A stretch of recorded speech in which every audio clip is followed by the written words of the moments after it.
ដល់សៀមរាបទៀតហើយកូនទៅយាយមកចាំមកដល់ខេត្តសៀមរាបហើយបងប្អូនចាគឺថាលើកំពុងរៀប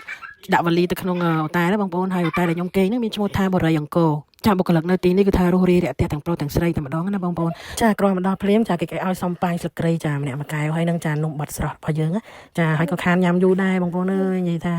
ដាក់ស្អីក៏អស់ដាក់ស្អីក៏អស់ដែរបងប្អូននិយាយពីខ្ញុំវិញឡើង5គីឡូចាទៅខ្មែរត្រឡប់មកវិញគឺថា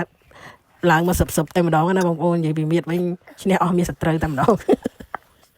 ចាតែនេះគឺថាមានអាហារពេលព្រឹកឲ្យយើងទៀតបងប្អូនចាចាំនៅវីដេអូក្រោយខ្ញុំនឹងបង្ហាញចាកន្លែងដែលខ្ញុំញ៉ាំអាហារពេលព្រឹកនៅក្នុងអូតែលណាចាឥឡូវនេះយើងនាំគ្នាទៅមើលបន្ទប់គេងចានៅក្នុងអូតែលនេះគឺថាបន្ទប់គេងដែលខ្ញុំបានកក់ទុកហ្នឹងគឺបន្ទប់ហ្នឹងគឺមានគ្រែ3ចាហើយមនុស្សធំ3នេះហើយនឹងចាកូនក្មេងទូចចាកូននេះខ្ញុំ2នាក់នឹងឯងហើយនេះគឺជាបន្ទប់ទឹកចាគឺមានសាប៊ូកក់សក់មានអីចឹងណាមួយសេតរបស់គេតែម្ដងហើយមានអាងចាត្រាំខ្លួនទៀតចាហើយនេះគឺជាប្រគុណគេចាគេធ្វើបែបបុរាណខ្មែរយើងអូយស្អាតមែនតើហ្មង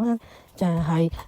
ចេញមកដល់កន្លែងពូកគេងនេះវិញបងប្អូនឃើញចាអូឈើឡាលងស្រិលហើយក្បាច់អីក៏ស្អាតដែរចាមានអាវយើងពាក់ទៀតចាខ្ញុំពាក់អាវគេហ្នឹងគឺខ្ញុំគេងអត់លក់ទេបងប្អូន